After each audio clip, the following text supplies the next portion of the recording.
on a Monday day. Popado, how y'all doing? Come here, babies. You want to go outside? No. I mean, you want to go inside, Poe?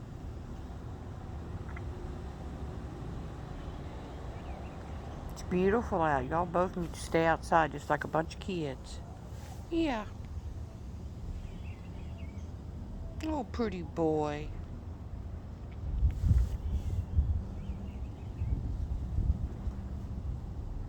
Why don't you lay down, chill out. It's beautiful out.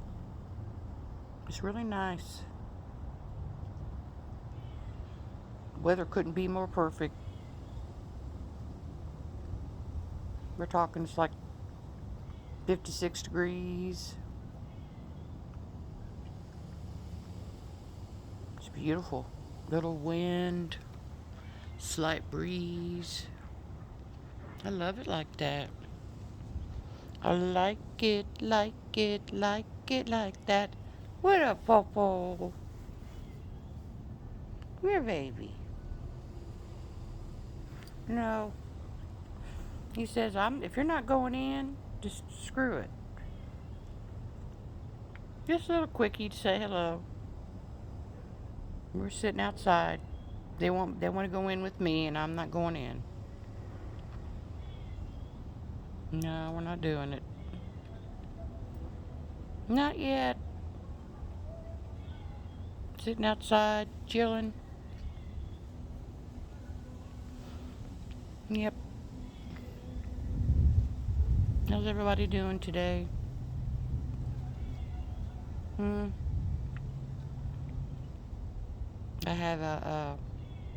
have 8 grandsons, or 6 grandsons, 8 grandchildren, 1 great grand. And my number 4 grandson turned 18 at the beginning of April. He's getting ready to graduate, and he's going into the Marines like his father. My son, my one and only. So, son, that is. I have 2 daughters. So anyway, just want to let him know how much I am so proud of him. I'm proud of all my grandchildren, of all the choices they make, of all the things they do in life. Not all of us are able to decide at 18 that we want to do.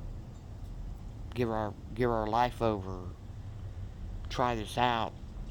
Especially to the Marines. Especially. That's a recruiter's wet dream, y'all. Talking to a 17-year-old who don't know where they want to go in life. Who knew what it was like for their father. Absolutely. His father went in late. His father is a different cut of cloth. You know, I am going to pray for my grandson. It is a different world, if you know what I mean. Back when my son went in, 9/11 happened about a year later. I wasn't ready for that. I really wasn't. I wasn't ready knowing that my son was now in the service of the first and the last. Marines are first in, last out. They are trained killers. And my grandson has got the sweetest, dearest disposition, kindest that you'd ever know. Has no idea what he just got himself into. You know, I can only tell you that it doesn't take away that pride and love that I have. Where'd you go? Hang on. It just scares me. My father was in the Navy. I could see him in the Navy. I could see him in other branches. This particular one, it's totally different. And it's just different. Not everybody's meant for it. Not everybody makes it. The few and the proud, people. The few and the proud. Hoorah, Marines. So, with that being said, we're done with that. Done with that. I have became very back to my reclusiveness. So, I had to get outside. My body's just not helping. It just don't like it. I had been getting around. I had been moving. And, I don't like it. So, for anyone out there, because we didn't choose this life. And yes, I'm on antidepressants. I know what would work for me, but it'd be temporary and it would also kill me in the long run.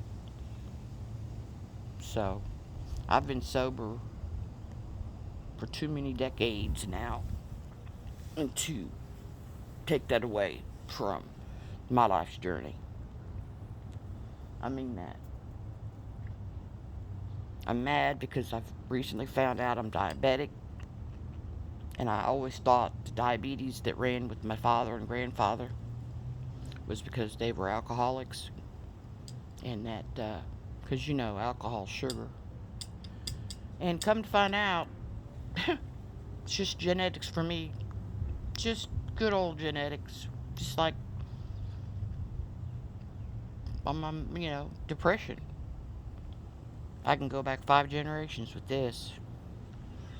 And I see it affecting others in my family, and I'll do what I can to forewarn them, assist them, give them what I can with what I know. Love and support. There's something in front of my house. My cats are not liking. Oh, it's a dog with the kid.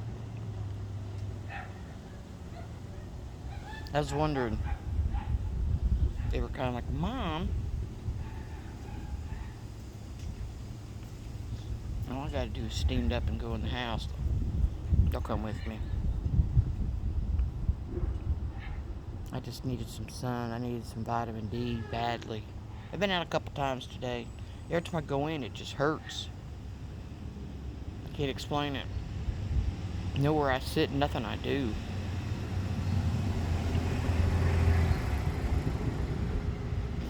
When I first moved here, I'd say it was probably about 5 years after we bought the house that the house next door came up for lease. And my son and his wife and kids, the 4 kids, they're all grown. 23 to 18 is his and my oldest daughter's is 22, 16, and 5. And those gaps, huh? Well, they all used to get off the bus. And my youngest daughter has a 7-year-old. So the 2 youngest ones weren't around, but the other ones, like I've said before, I call them the 6-pack. They grew up pretty much here. They went to elementary, to junior high, and then the first 2, just the oldest one. Went to high school, and they ended up moving after that. So anyway,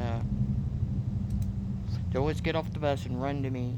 Just, Mimi! That's what I'm called. Mimi!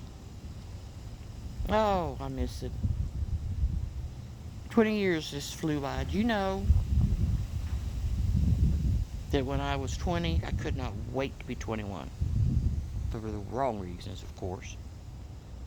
I'll tell you a little story. When I turned 21, I had already been drinking. I started drinking when I was about 16. Not every day, but you could get alcohol. So anyway, my husband at the time, my first husband, my son's father, and he took me out, and we were going to, get my first legal drink, so to speak. And I had a clutch purse, and I had set it on the side because I forget what it was that made me step out of the car But I think he was going to go park or something. And he left. He left me.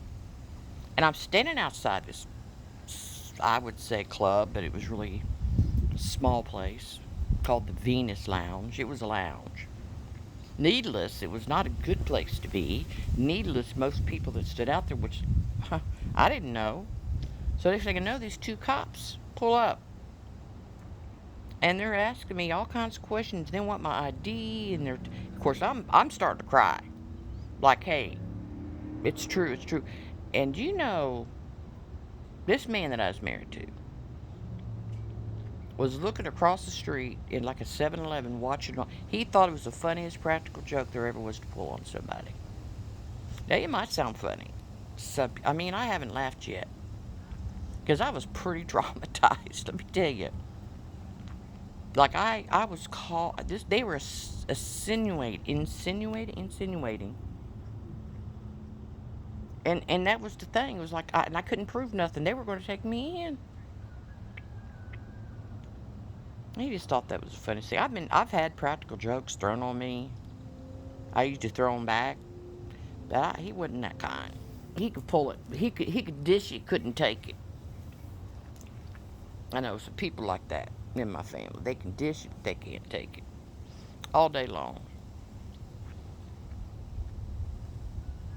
You know, it's one thing to throw barbs back and forth between one another, having thick skin and being able to say certain things and tap on them a little bit. But it's another thing just to attempt to carry on an adult conversation, and you can't do that. You can't even just, what? What? I know what she wants. She wants a snack. I am in my feelings today, and we're going to get off that. I'm going to enjoy the rest of my afternoon. I'm going to leave that alone. Be blessed. Tell everyone and anyone that you know on a daily basis that you love them and that you miss them. And if there's nothing you wouldn't do for them within your reach. You hear me, people? Because sometimes there's just things we can't do if we wanted to. Like maybe jump on a plane and fly to go see family that we miss. Or maybe even have a vehicle worthy of traveling if we could. Or possibly when our health fails us. Or there's times where we don't even want to move. And it's not nobody's fault. It's like something you sat in the bathtub and they drained the water out and you laid there while the water was draining. And it just drains and drains and drains and then it's empty and you're still there. You feel the weight. You feel the coldness. It's kind of where I'm at. I send all my love and all my blessings. Peace.